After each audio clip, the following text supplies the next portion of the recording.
Hi, welcome to Chapter and Verse.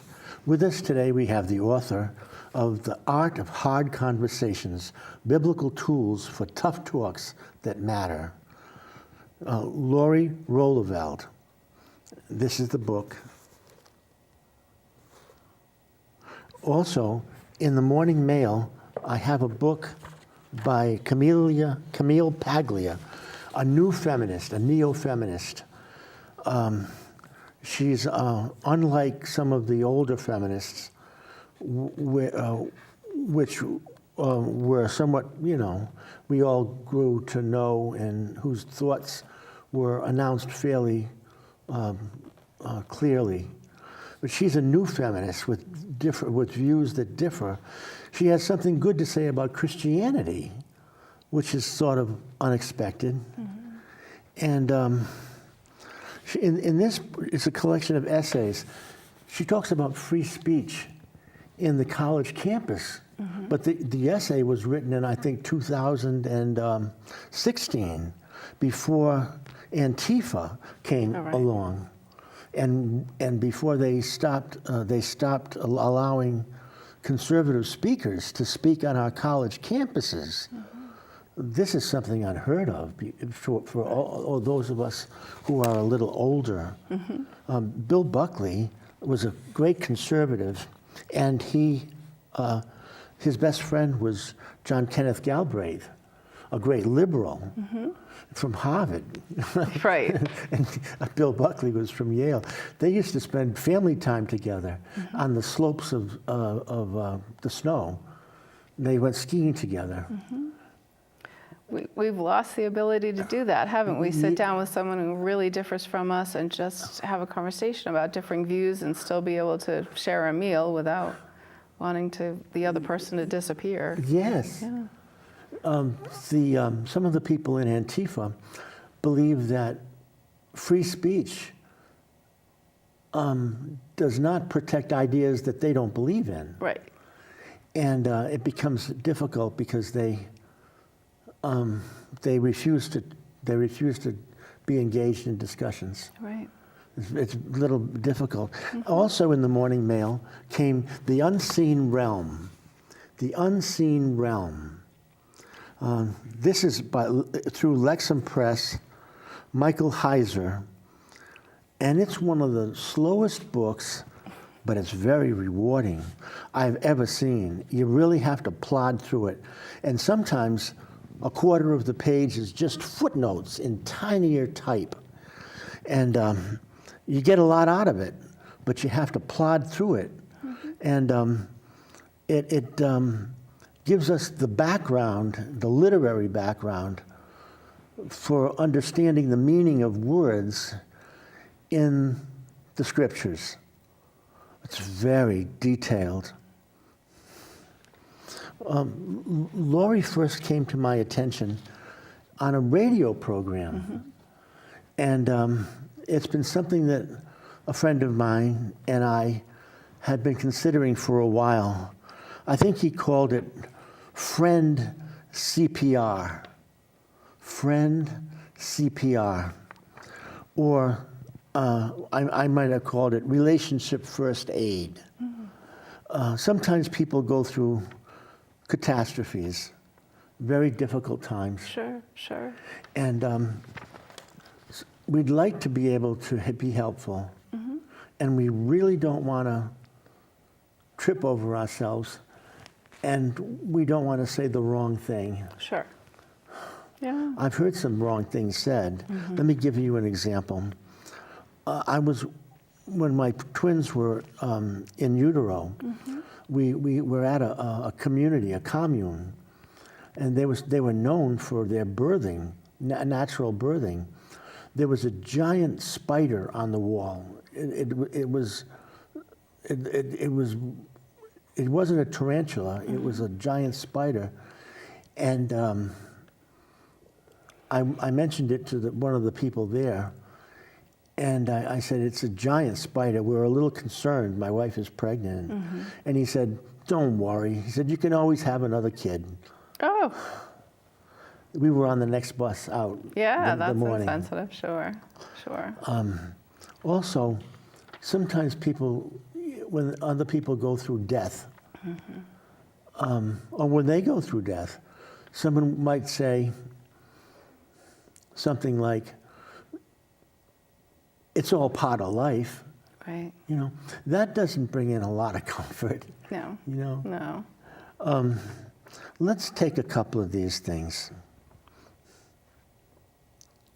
What about death? What can we do or say when someone presents themselves in that catastrophe? Yeah. I think that sometimes we get so nervous about saying the wrong thing that we avoid being with people at all.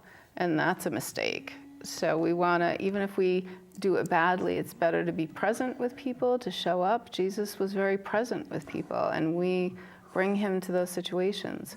So I think instead of worrying about what we're going to say, we should focus on the person and say, so, like, tell me about your loved one. What are you thinking about them right now? What did I not know about them? What was special about them?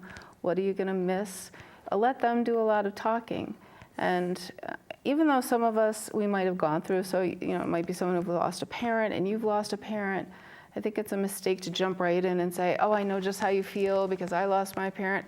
Every loss is its own loss, and we all feel it very personally. So just to be present, to say, I care a lot about you. I like, if you just want to sit and just say nothing, I'll do that. But tell me about what you're experiencing. Tell me, and when they talk, keep saying, tell me more about that. You know, just ask questions and reflect back to them what they're saying. Seems very helpful. On the radio, I called you and asked you this question, and you mentioned something which I think is very helpful, which is done by our Jewish fellows. They do what's called sitting shiva. Right, right. They spend about 7 days doing the wash, Yeah, cooking, sure. getting pizza in, sitting around, saying stuff or not saying stuff, just being there. Yeah. Yeah, we're right now, my father's on hospice and he's at home, and we're getting close to the end of his life. And so this is very, like, I know very practically that it helps to have people who are just willing to come and sit. He's getting too weak to talk, so you're not really visiting, but my mom needs a break to be able to go into another room and take a nap, or to run up the street and get some milk. So just the people in our life who are willing to just come and just sit and be there are very helpful. Our pastor, in fact, is coming tonight to sleep overnight, so that, because I take turns sleeping over and my mom sleeps, so he's coming tonight to just give us a break and just to be there. It could be really hard. It could be hard to be with people who are sad, and Yes. it's definitely hard to be with someone who's dying. There's just nothing beautiful about the process. It'll be beautiful when he sees Jesus. It'll be beautiful when he's home with the Lord, but it's tough in the meantime. It is tough. I was going to ask you about something, and then, well, maybe I'll remember it in a second. Sure. What kinds of problems have you been presented with which you've been presented? With just personally, what Yeah. kind of struggles have I gone through? Well, no, other people coming to you, Oh, or okay. you if you Yeah, want yeah. to recount something. Yeah. Oh, well, a lot of different things. I work with families who are in crisis. I've done that in ministry through the church. I do it through my day job, which is not a Christian job. I work for a secular nonprofit. So I work with a lot of people. Some of the struggles people go through are that they see someone maybe heading in the wrong direction, a loved one, a son, or a daughter, or even parents, and they struggle with how do I talk to them without making them not want to ever talk to me again? Yeah. I want to be able to say to them, I think that you're heading in the wrong direction. And so, sometimes we're so afraid of losing the relationship that we stop being honest about what our concerns are. We just get really quiet. Sometimes we go overboard, and we just, every time we see them, we tell them what they're doing wrong. And that can be just as big a problem. We wonder what to say. Bob Dylan had a Christian period of Yeah. around about the 1970s, and his popularity dropped when he did that. Sure. He had I remember that. He had about 4 albums, maybe more. Yeah, I loved about those. 4 Yeah. albums. And he's still quoted. I hear him quoted by radio preachers. He ostensibly, he left his Christian life and he went back to a more secular life. And he did a song which was particularly interesting, as a lot of his words are particularly interesting. Yeah. And he said, I think I've become your enemy the moment that I preach. That, what a warning that is. We don't want to become people's enemies. Right. And we don't right. want to let them go without a witness entirely. Give me your advice on parents who brought their children up or tried to with a Christian worldview, with a Christian, the importance of Christianity in their lives. And they're atheists. Sure. And they don't want to hear anything when it's. I remember in one situation, the boy said, "You're really hard on this, aren't you?" Well, I don't think the person who was talking with him was really being that hard, but it was perceived that way. Sure. And perception is very important. Is there anything you could recommend in a situation like that? Sure. I think as our children become adults, it's important to have a conversation at one point about, look, now you're an adult, you're going to be making decisions. I probably won't like some of them. Even our children who are Christians, sometimes they're going to make choices that we're not fans of. So I think it's important as they become adults to say, look, like we need to redefine our relationship. We need to talk about how we're going to communicate. I'm still your mom or your dad. I still am going to have opinions about your business because I brought you into this world. And I'm a Christian, so I'm always going to come from that perspective. How are we going to talk about this? And make it a shared problem, because I love you. I want us to be able to be together, be in a relationship. Let's talk about do we need ground rules for talking? I don't want to talk to you every time I see you about, I don't want to jump down your throat or make you uncomfortable all the time, but there will be times when I want to speak up. So what do you think that would look like? And get their permission, have them talk then listen to them when they say, I don't want to hear it all the time. I don't, or I don't want you to talk about these topics, or, just listen to that and say, okay, so can I have permission to talk about it once a month? You don't want to, that sounds kind of ridiculous, but sometimes you're at that point. But you can always say, you have permission to tell me, okay, I've heard enough now. I don't want to talk about it anymore, and I'll stop. So that you kind of forge a new way of talking to each other. And I found with adult children, sometimes if they're doing something wrong, I'll say to them, so you're doing this. What do you think I have to say about that? What do you think my thoughts are? And they'll tell you. Like, you don't have to say a word. They'll say, well, this is what I think you're thinking, like, because the Bible says this, and I'm doing this, and you don't have to say anything. You say, okay, so that's how I feel. So you tell me then why you're making that decision. What's your thinking? So that it gets you out of being the lecturer or the one who's talking all the time. And you're doing a lot more listening, a little more naturally. Does that make sense? Yeah, and things, a lot of sense. Things seem to have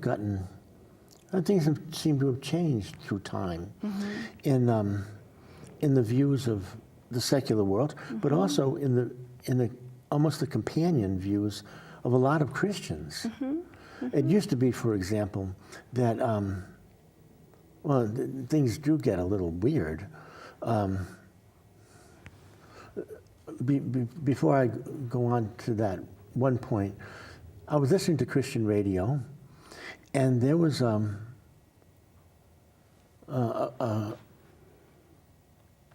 guy who was proud. He was very proud of this. He said, I never kissed her until after we were married. Not so long after that program, there was a woman on who talked about how adverse she is with a marriage relationship. She just thinks there's something, well, awful about it. Sure.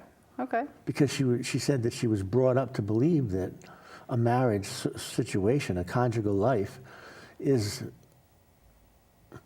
George Carlin, the comedian, he had a line. He said, sex is dirty, disgusting, and very bad. Save it for somebody you love. Yeah. And that seems to be what's happening to that gal Sure. on the radio. Sure. Now, in the 1940s and 50s, divorce was very rare. Yeah. Today, I once asked a group of young people, as a teacher, a substitute teacher, I said, how many of you are personally acquainted in your families with divorce or know someone close to you who has had a divorce? All the hands went up. All of them. Sure. When I was in grade school, there was only one person in 16 classrooms who was going through divorce in his family. Yeah. He was having a difficult time. Sure. Yeah, now it's much more common. Yeah, now it's much more common. Yeah. Also, living together is common now. And even among Christians. And you begin to wonder about the distinctions which are being made. In a lot of even the churches, there's a lot of sympathy for same-sex weddings, same-sex marriages. Even Charlie Stanley, Andy Stanley, Okay. Charlie's son, Oh, yeah.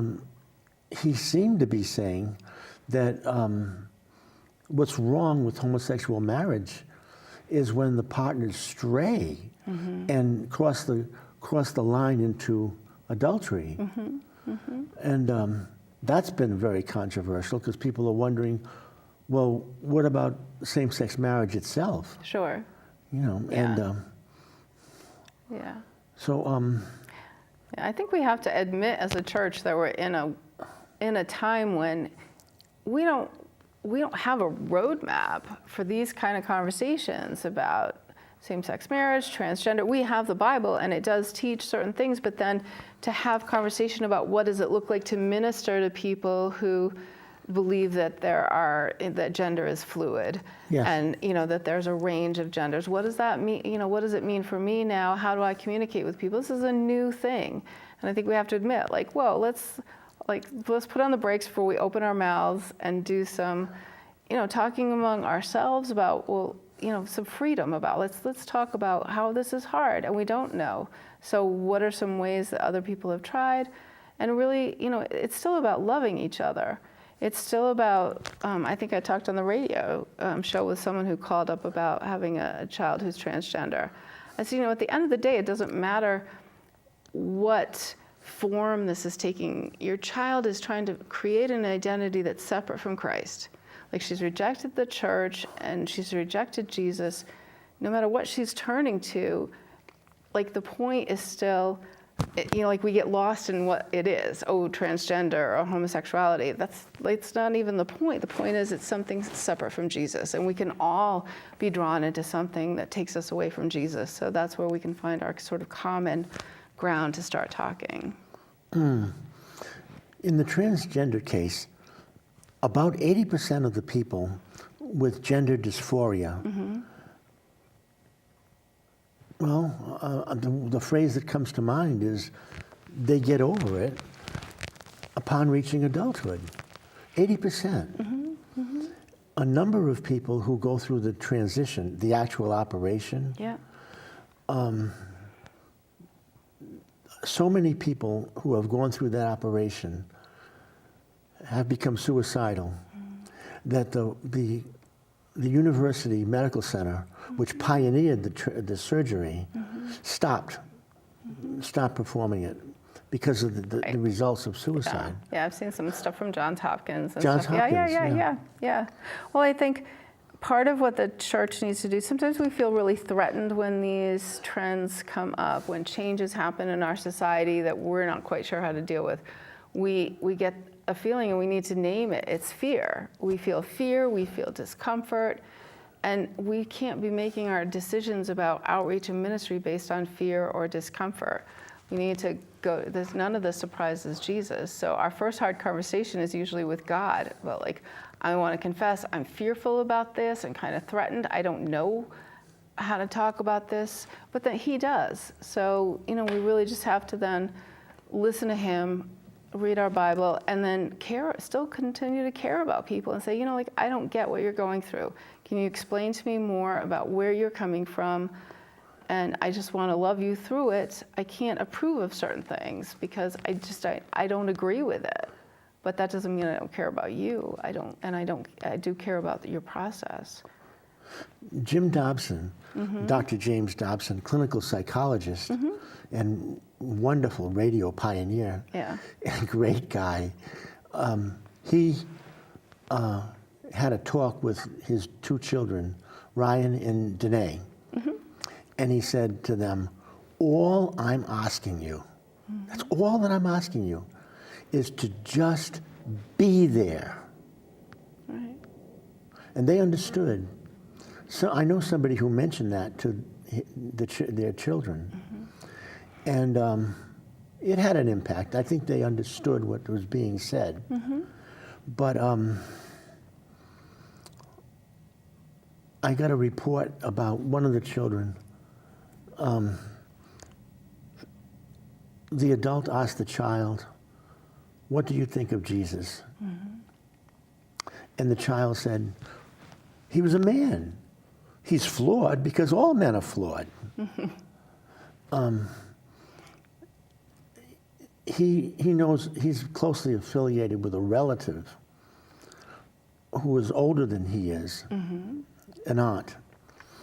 And the aunt was interested and inquisitive enough to watch the History Channel and other cable programs, which basically said the Bible was written by men, so you can't really trust it. Sure. What can you say to people? We can try to lead them to Jesus, but when they have a broken railroad to Jesus, what can be said? Well, I think that, sometimes we don't know the answers because we haven't ever asked that question. There are some Christians who've never asked, so how did the Bible come together? Why do we believe it? So I think if someone asks you that and says, I'm really tripped up by this, and you don't have the answer, the wrong thing is to say, well, it's just the Bible and I just believe it and you just have to take it by faith. Yeah, authoritarian. It doesn't work. Right. It's not this is not the age to have that answer, and it's not the greatest answer to begin with. I think that if you don't have any information, say, you know what? I'm going to go do some research for you. Would you mind if we had another conversation after I've done some research? There's nothing wrong with saying, you know what, that's a great question. I'm going to go find out.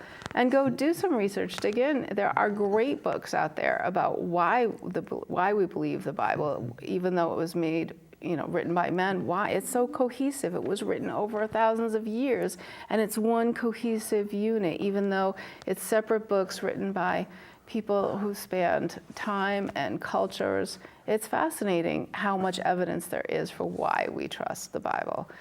So, if I would prepare for that answer as a Christian.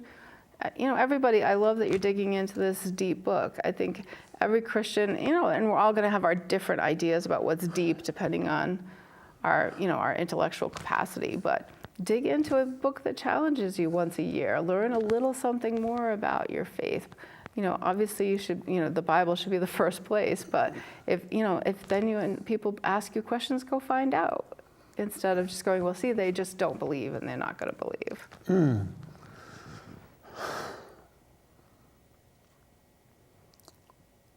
they feel self-confident in their position. Sure. They don't see a need to further explore. They've rendered a verdict. Right. Yeah, and some people have. Some people were not going to change their minds. Sometimes it's prayer, sometimes there's warfare that we really have to do. We have to be on our knees for people, and we need to cut through the spiritual battle, that there's so much going on with that person. You know, there's other voices talking to them. Sometimes there are actual mental health problems, but sometimes there's spiritual voices talking to them that get in our way. So we have to pray through that. We have to do some, really concerted prayer around that.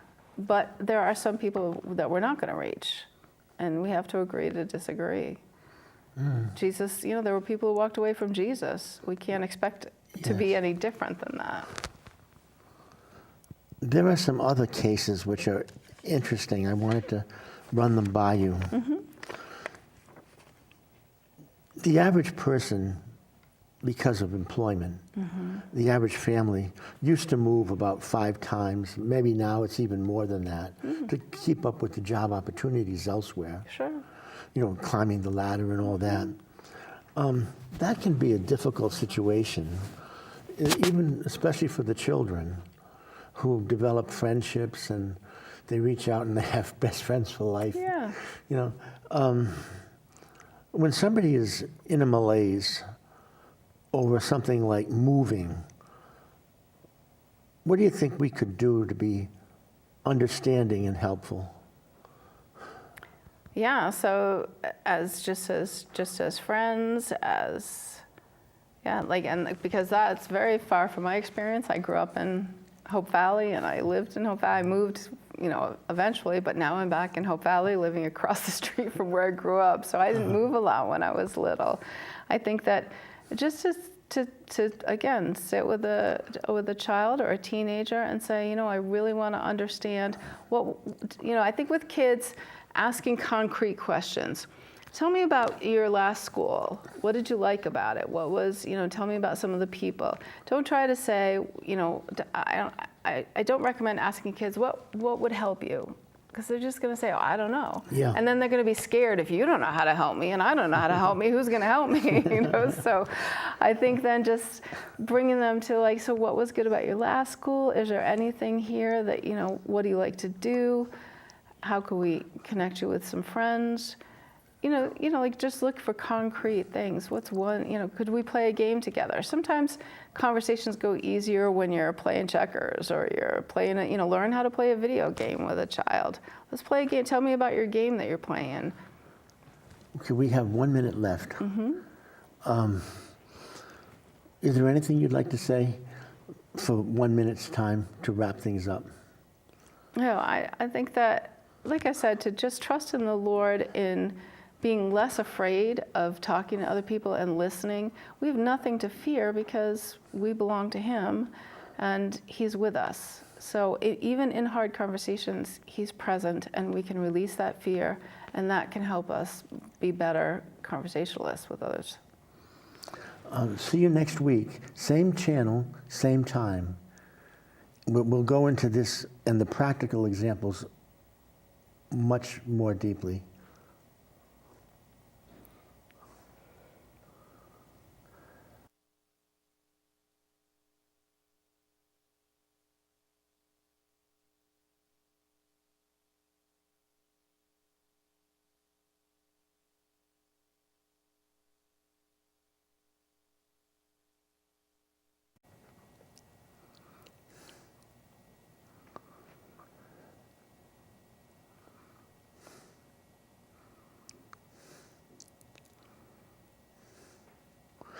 Hi, welcome to Chapter and Verse, Part 2, with our guest and our author, Roeleveld.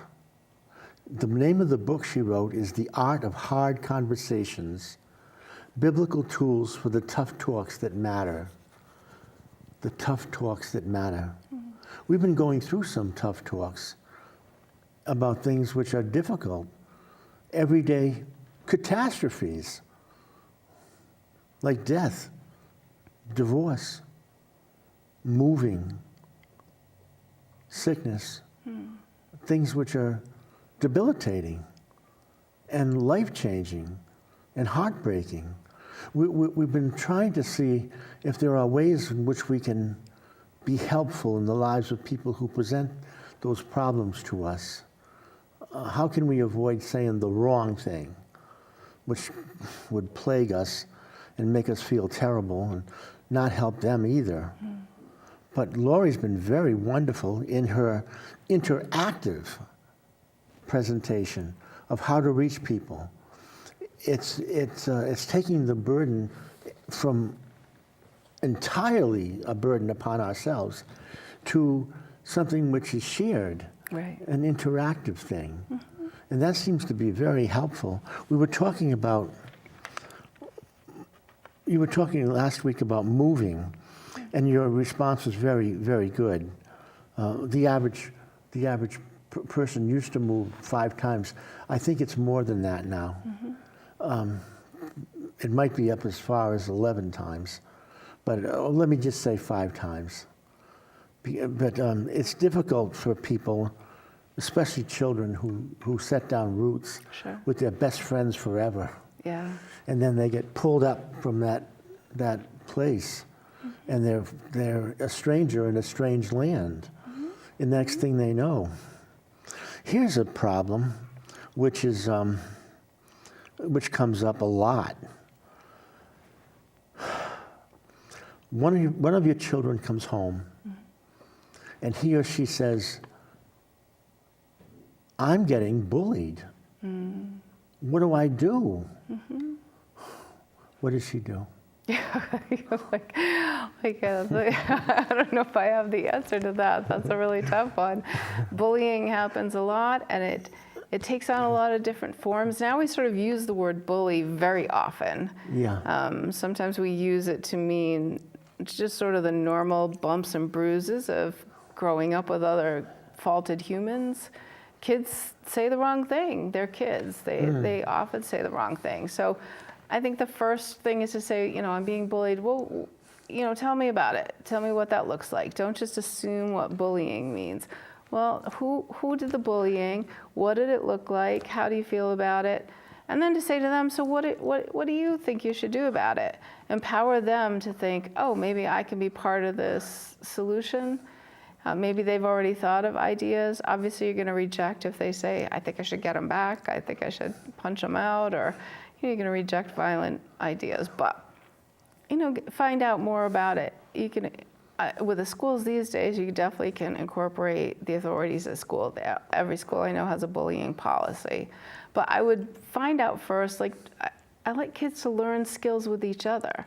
Have you tried to talk to this person? Were you friends before and now you're not? A lot of it depends on their age. Little ones are still trying to learn all their relationships. I wouldn't go in there great guns with the little ones. But by the time they're reaching upper elementary school, they've heard about not bullying. Then you might need to incorporate the school personnel a little more, or other parents who know the other player. In high school, it can get to be very serious. It can be dangerous. It can be very dangerous. Kids can become so depressed or so disheartened. When I was a kid, if you were bullied at school, you went home and that was the end of it. Yeah. Now, bullying happens at school, and then they either stuff up on social media, or they're, like the whole world knows what you went through. And that can be really too much for young people. I think a really active thing we can do as adults is to, part of what I talk about in the book is not just looking for ways to confront people, but look for ways to encourage people with our words. We represent Jesus. We should, young people, if we see a young person, let them know we notice them. Hey, it's, nice at church. Oh, I saw you helping your mom. I saw, oh, I heard that you were really good at playing the guitar. I loved how you sang that song. Encourage them so that they have opportunities to feel like they belong, and there's a whole world of people they can go to if they're feeling sad. Sometimes, especially kids who grow up in single parent families, they struggle sometimes to tell their mom or dad because they already feel like that parent's kind of weighed down with everything else. And so they need a bunch of people that they can go to, that they can trust. I heard a case where a single-sex family a single-sex parental unit, had a child, and the child said, "Daddy, what's a mommy?" What a touching thing to ask. You know, what's a mommy? Yeah, yeah, yeah. Somebody came to me with a downcast heart because he was single. Sure. He was lonely. Yeah, loneliness, yeah. And on the Focus on the Family presentation not too long ago, there was an indication that about 67% of married people feel loneliness in marriage. So this is not something just for singles, although it does hit singles right in the eye, right between the eyes. But it also hits married people.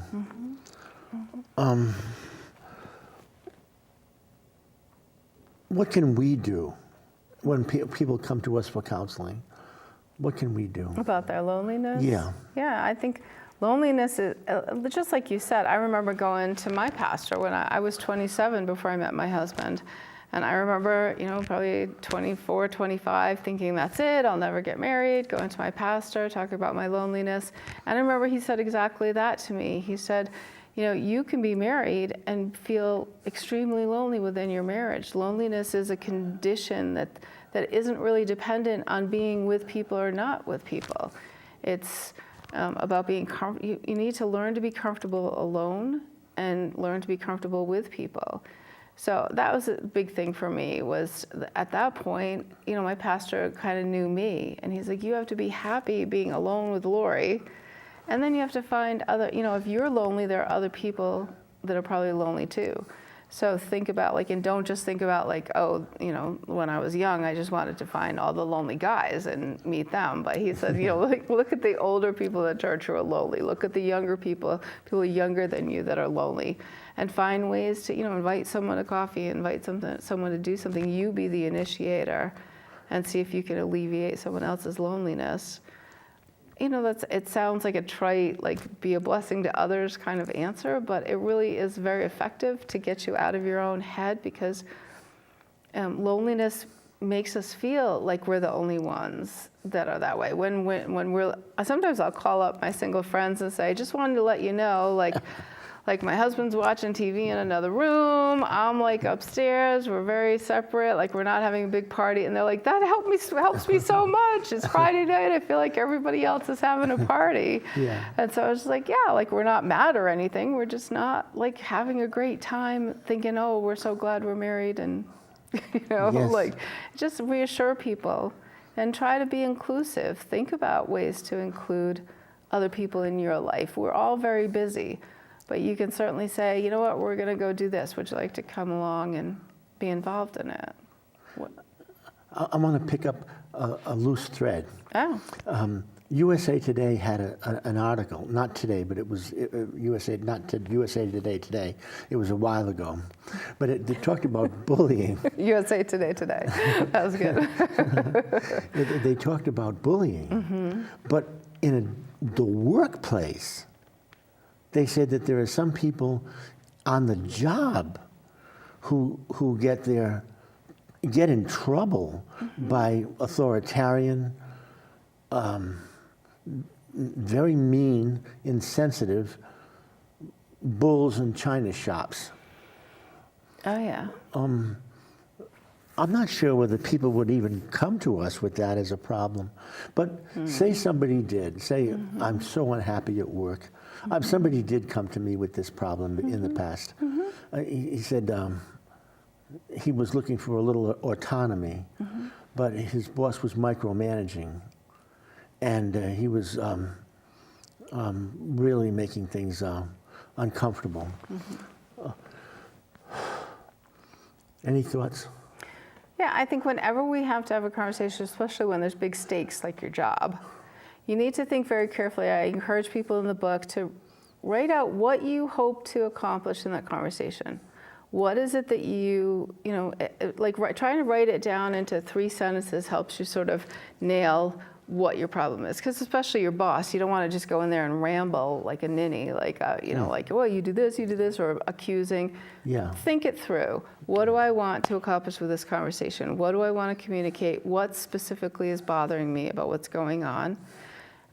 Choose a time that's going to be conducive to a good conversation. Don't try to catch your boss on the fly on something like that. Really, say, I need to schedule some time with you, and I'd like to talk about some ways that your leadership is impacting me. Is that all right with you? So asking permission opens the door.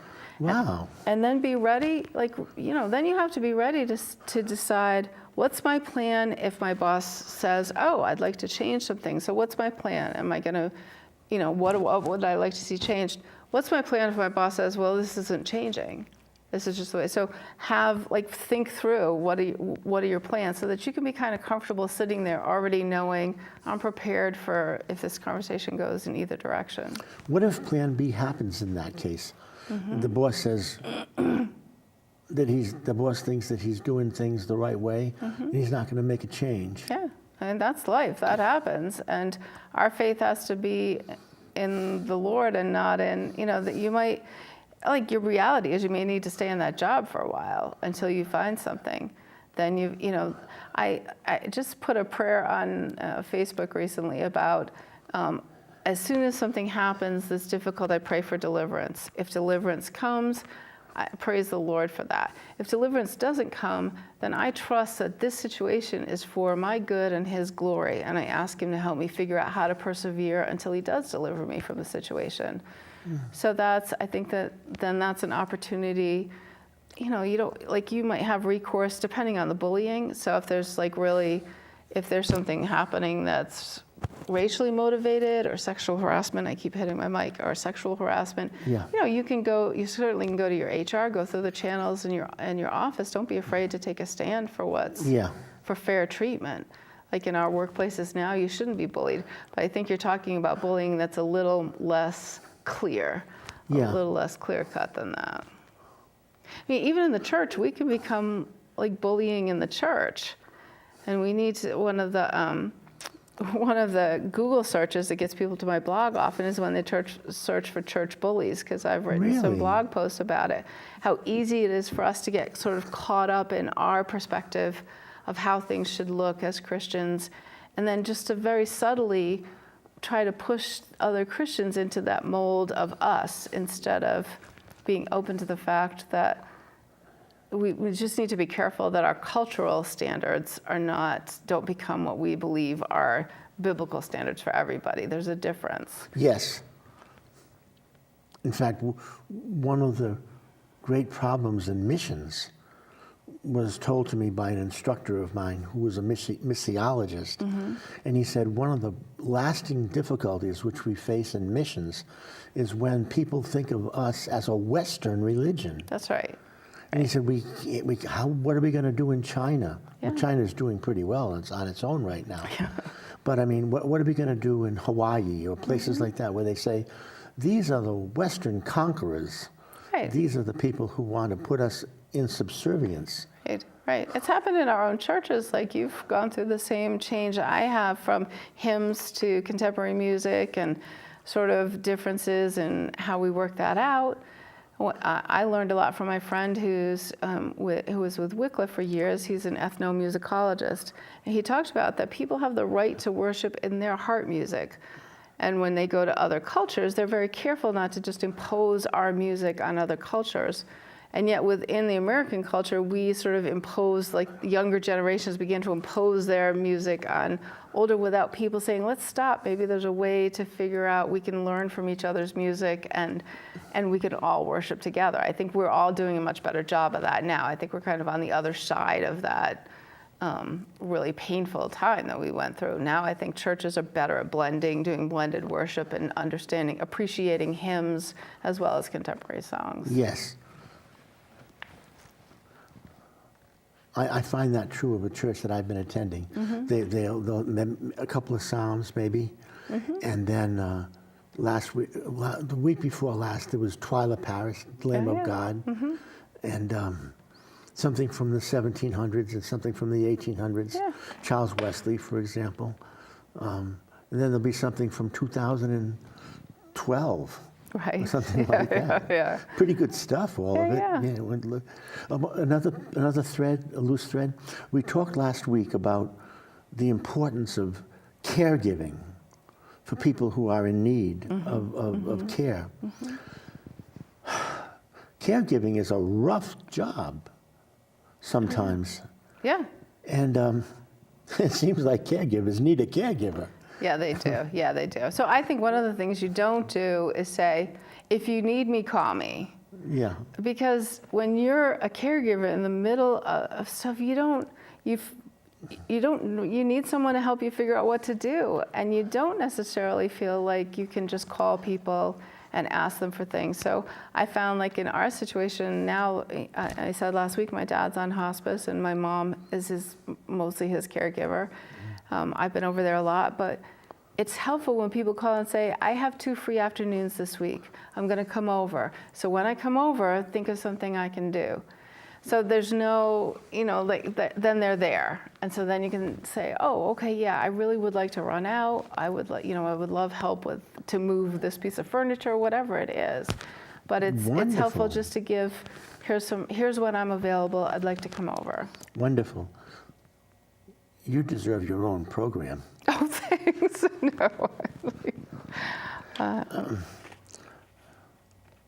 No. I know a girl who, she didn't have an eating disorder, but she used to cut herself with a razor. I don't understand it. I don't say, well, I understand this. Sure. I don't understand it. Sure. But apparently a lot of girls are doing that. Why do girls do that, and what can we do about it? Yeah, I think that that's a very complex answer, because it's different depending on the situation and the girl. One way that I've grown to understand it myself, because I didn't grow up with cutting. We didn't necessarily, it wasn't a thing. Now it does become much more of a thing, but for me, it helps to understand sometimes young people are in pain, and they want people to see it. So that it's a way to show that they're in such internal anguish. This is one way to make it visible to everybody that I am in anguish, is that here's a visible wound. Because emotional pain, emotional wounds are just as real as a broken leg or a cut arm. And yet sometimes we don't take them seriously. So it's one way for people to take seriously their pain. I know that there's a lot of different, I don't have my master's, I'm not a licensed clinician, so licensed clinicians have, sometimes it's about control, sometimes it's about a release of stress. There's a lot of different reasons, and it's a very complex problem. So they definitely need to be seen by a professional and, a licensed clinician to kind of help the family figure out how to approach treatment. And it's something that we can still express caring to young people about. We can tell them, I don't understand what you're doing, but I care about you. And, and how can I help you get the support you need? On NBC Nightly News a while ago, it wasn't with Lester Holt, it was, I think, probably Brian Williams. Okay. Wow. Quite a while ago. There was a case that they looked at in a segment. There was a girl who uses her cell phone to text a lot. And I don't think her family had an arrangement or a contract with the phone company, but the phone company gave her family a transcript with this thick. She made 14,000 texts in 1 month. Wow. In fact, she was standing next to her girlfriend, and she didn't talk with her girlfriend. Instead, they both texted. A lot of people are very much involved in their phones today. Oh yeah. And there's an author, Shelley Turkell, from MIT actually. She's written a book or two about this problem. She thinks that it's very bad to become so harmful, very harmful, to be so involved in some people take their phones to bed with them, so that if they get a message at 3 in the morning, they feel responsible to return a response to that message within 30 seconds. Yeah. Yep. Have you heard of? Some people are even saying that it's leading to depression and suicide. I don't quite understand that myself, but I don't use the phone that much. Yeah, it's odd. I think technology is just like any other tool. It can be really useful, and yet there are, if we can abuse it, humans will find a way to abuse anything that's good. I think there's a lot of good to cell phones. I was just saying on the ride up, I love that we have GPS. I think it's the greatest invention. Yeah. I love the internet because I can connect with people and talk with people. And yet there's something about this, like we're uber connected on the one hand because we can have all this steady access, and yet we feel more isolated than ever because it's all through this technology. And the technology is designed to be addictive. Right? Designers of apps and things are designing it so that we will feel good when we use it, and they want us to keep using it. So it gives our brain, they've done a lot of research that now, how it gives our brains this little dopamine hit whenever we check our email. Interesting. So now I have an app on my phone now that I use that's called, I think it's called Forest. It's a free app, and you click it on, and then, I'll say for an hour, I'm not going to check my phone. And so as long as I don't switch off anything, it grows a tree. Oh. And so at the end of an hour, I have a lovely tree in my forest because I didn't check my phone for anything. So it's a good way to monitor myself when I just want to be present and focus on what I'm doing. Apparently, a lot of people are involved in another addiction, video games. Sure. It becomes I heard of a case just today where someone had their leg amputated because he was so sedentary in the playing of his video games that he didn't get up. Yeah. Some people have died. They won't sleep. They won't eat. They just die. Yeah. In some cases, I'm not saying this is true in all cases. I know somebody who plays a lot of video games, and he's okay. He's gainfully employed. Sure. And he does very well. He's very immersed in his games, though. I mean, very much. It's a different world for him. Yeah. Do you have any thoughts about what a parent could say when they're concerned about the amount of time that their son or even daughter is spending with video games? Yeah, I think it's important to set limits on, time limits on video games. I wasn't always great at the time limits when my son was coming up. I did what I could. I did my best. We had electronic free days several times a week, especially in the summer. I would say okay, put it on a calendar. These are electronic free days. And even though my kids might protest, they were very happy by the end of the day. It would calm them down, and there's so many other things to do. So I think all young people, we're all looking to be part of an adventure, and video games are adventurous. They're fascinating. And so I think the church needs we could do a better job of being engaged with our communities, doing interesting things, rather than just say, well, we want you to come sit in church. That is part of what we do. We do worship together, but to be involved in adventurous ministries in our communities is a better way to engage young people and pull them away from the video games. There needs to be an alternative. Some people have an electronics-free meal in the night meal, about 5 o'clock at night. Everybody has to, the parents too. Yep. Everybody has to put their phones in a basket. Yeah. Nobody's allowed to answer a call. Yeah, I think that's for a great about idea. an hour and a half, Sure. or whatever. Yeah. Sure. I've had to cut down on it. I don't watch. One of my friends is a pastor in Ashway at the Seventh-day Baptist Church, and he did a sermon recently about, video games and television movies, all the things. He's like, you're letting so many things into your mind that aren't biblical. And, I sat there thinking, I'm almost 58. I don't watch a lot of stuff that's anti-biblical, but I really felt convicted about how much I'm watching TV, listening to the radio, watching movies. I thought, let me cut it out for a week completely, and then just see, what the impact is. And I found I moved more. I had more time for my Bible. I was a little more relaxed because I didn't have stuff coming at me all the time, and it was a great it was a great exercise for me. So I did end up cutting out some of the things I watch. There's a lot of veterans coming back with PTSD. Oh, yeah. Yeah. It's a professional thing for psychiatrists and psychologists. Is there anything a layman can do? Sure. I think we all should have an understanding of post-traumatic stress disorder, because it's not just people coming back, veterans coming back, but children who've gone through traumatic situations, first responders. There are all kinds of people who have post-traumatic stress disorder. Yes. And sometimes they're reacting, we think that the way they're reacting is about us, when really it's about what they've gone through. So I think we all, you can go on the internet, some really great, just some, trustworthy sites, check with your pastor about some education, or check with the local, a lot of, in Rhode Island, we have what we call mental health first aid. So there are agencies who, for anyone who's interested, usually you can see at the library, or you can, check the internet, Google mental health first aid, and you can find your own class to go to. They're free. You go in and you just learn sort of the basics of mental health, what post-traumatic stress looks like, what depression looks like, the things to say, the things not to say. At the library? Sure. There'll be information there for where they're having the mental health first aid in Washington County. At the Washington County Coalition for Children, their website will have some information on where to get, maybe sometimes the hospitals host them.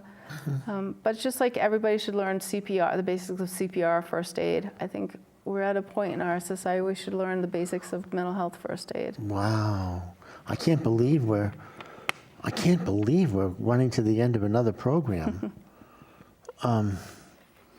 We have about 2 minutes left.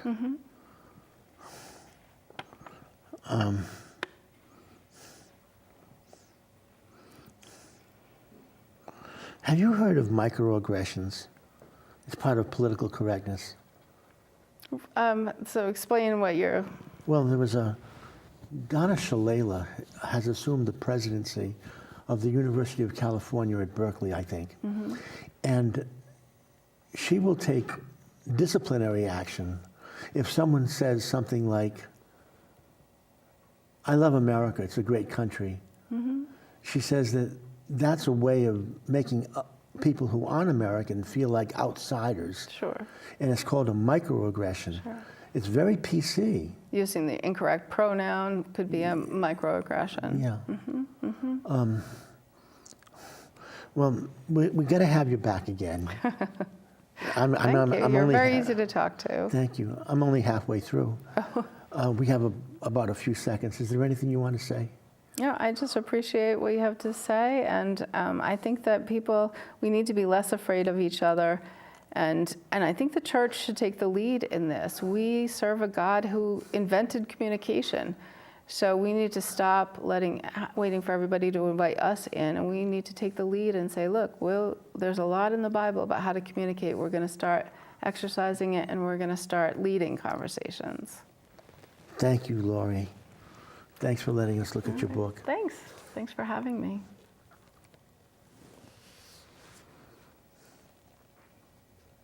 And this is for you.